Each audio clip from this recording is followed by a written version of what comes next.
Coming up on Mountain News this morning, the sister of Doug Harless wants answers for her brother and to make sure it doesn't happen again. Plus, there's a new House bill to help schools accommodate lost days from extreme weather. Dedicated to Eastern and Southern Kentucky, this is WYMT Mountain News This Morning. Good morning and a happy Friday, March 7th to you, Mountain family. My name is Amelia Lee here with you at 6 o'clock this morning, just about a minute away from 6, which means it is time to check on in with meteorologist Megan Dusmall this morning. Megan, you've talked a little bit about some sunshine possibly peeking through this afternoon, but what about this morning? What is going on today? Well, it is a little bit of a cold start to the day. Those temperatures are definitely looking quite chilly. You're gonna need that winter coat this morning, and then we start to see them ramp up as we're heading to the afternoon. There's some good news with that, but right now we're looking in the 20s.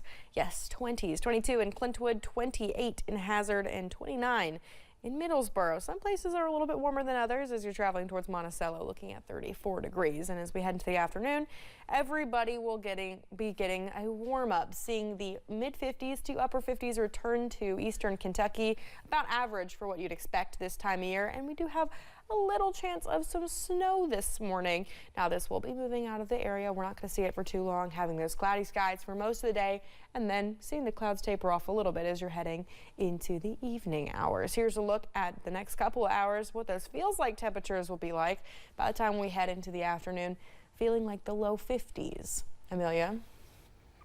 More than 2 months since Kentucky State Police say Doug Harless was shot and killed inside his home by London police. The community and his family are still fighting for answers. Last night, for the first time, we're hearing from a member of Doug's family. Samantha Valentino talked to his sister. Surveillance video from a neighbor shows London police entering Doug Harless's home on the night of December 23rd. Kentucky State Police say officers were there to serve a search warrant, but within minutes, that attempt turned deadly. It breaks our heart every time we hear them gunshots. We have to watch that every day, knowing our brother was on the other side of that door. One of those officers shot and killed Doug Harless inside his home that night, according to KSP. Now his sister, Angie Martin, wants to know why. When you lose someone, you grieve. And you take that time to grieve. To us, we can't get that. As long as they're in an open investigation. Since the shooting, police have remained tight-lipped about the details. While KSP says the warrant was being served at 511 Vanzant Road, court records and dispatch audio indicate the warrant was being served for 489 Vanzant Road. When they got there, did they not communicate with each other of someone, are we at the correct address? It's just one of many unanswered questions Martin says keeps her up at night. Martin also wants to know what, if anything, is being done to prevent what happened to Doug from happening to someone else. We are needing answers to our questions. And every time we ask those questions of the chief of police, of the mayor, we get told it's under investigation. These questions we are asking will not hurt that investigation. These are logical questions. And Martin says she won't stop asking questions until justice for Doug is finally served. In Barron County, Samantha Valentino, WKYT. Martin also emphasized her disappointment with city and state officials who have not acknowledged her brother's death or privately reached out to the family to offer their condolences. Kentucky State Police are still investigating Doug's death. Martin says her family is cooperating with that investigation. A heartbroken family gathered in Somerset on Thursday to talk about their beloved son, grandson, and brother. 15-year-old Wes Felipe suddenly died after what his family says was a cardiac event during Monday track practice at Somerset High School. Felipe ran track, but he also wrestled, and his family says he was constantly on the go. He wrestled all day and run the 5K that night, and like he wasn't even tired. Funeral services are set for 1 o'clock Saturday at Morris and High Slope Funeral Home. Visitation is from 6 to 9 today. Governor Andy Beshear announced that since 2019, Kentucky State Police arrested more than 300 online child predators.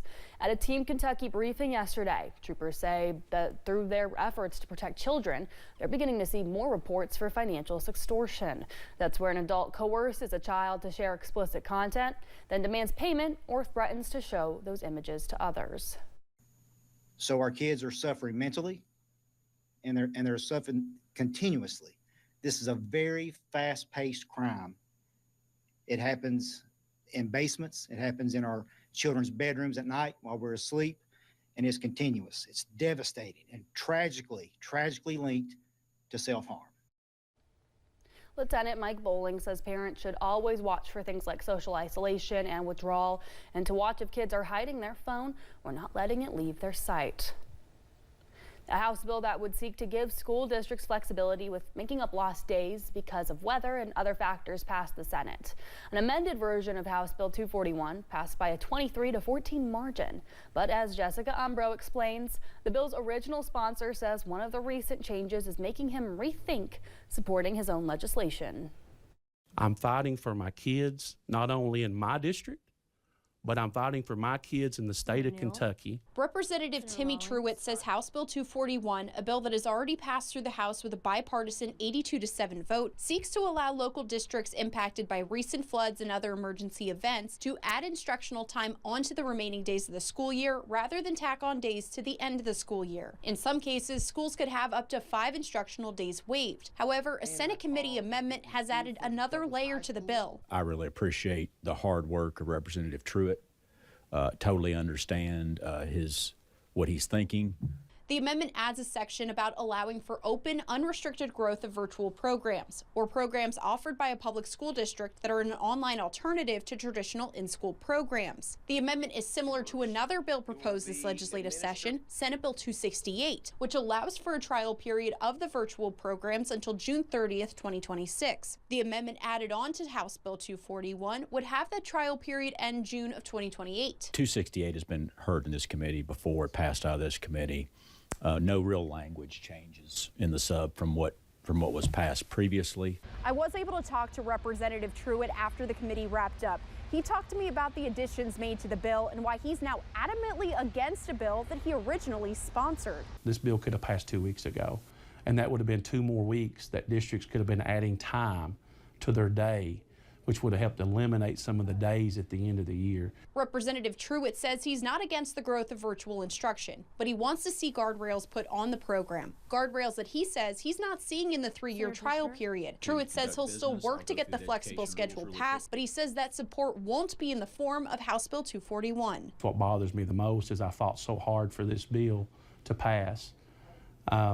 But I really feel that my superintendents, my teachers, my principals back home will realize on why once they see the amendment and they see what we were trying to do. In Frankfort, Jessica Umbro, WKYT. Since the bill was amended after the House voted on it, it now has to make it through the House again. Well, it is spring break season and some students are bypassing the beach and coming to Eastern Kentucky instead. Students from Boston College made their way to the Lost Creek community. Together with the Housing Development Alliance, they helped build a home for a July 2022 flood survivor. Volunteer Joyce Hua says connecting with people like Missy Sexton made spending her spring break worth it.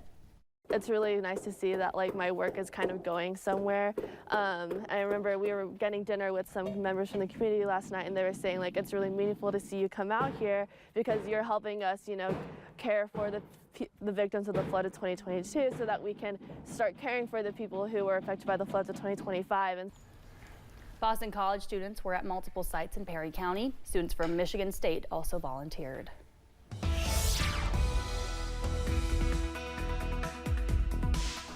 We're watching just a little bit of some snowflakes across the region. Now, this is mostly for our westerly counties. Let's take a look at satellite and radar right now. And you can see portions of London might be seeing some snowflakes as you're heading out the door, but this won't be lasting long. We're hoping this will move quickly and we're going to see those partly cloudy skies take over for most of the day. But we do have a rain chance as you're heading into this evening. I'll talk about that in just a little bit. Here's a look at those current temperatures, and as you can see, it's Quite cold this morning. Make sure you set out extra time this morning just to warm up your vehicle, and you might have some frost on your windshield, so you might have to get out that scraper this morning as well. High temperatures this afternoon will be in the 50s, upper 50s as you're traveling more towards the west, and low 50s as you're traveling more towards the east. And those temperatures will be warming up throughout the day, hitting the high as you're heading into the afternoon and evening hours. And thank goodness we're seeing warmer temperatures overnight in the low 40s as that rain moves through, because that means it will stay a rain chance. Amelia? Thanks, Megan, and thank you for joining Mountain News this morning. We've got more news on the way. The tariffs for Canada and Mexico are put in pause for another month, but either way, the countries begin to move away from American products.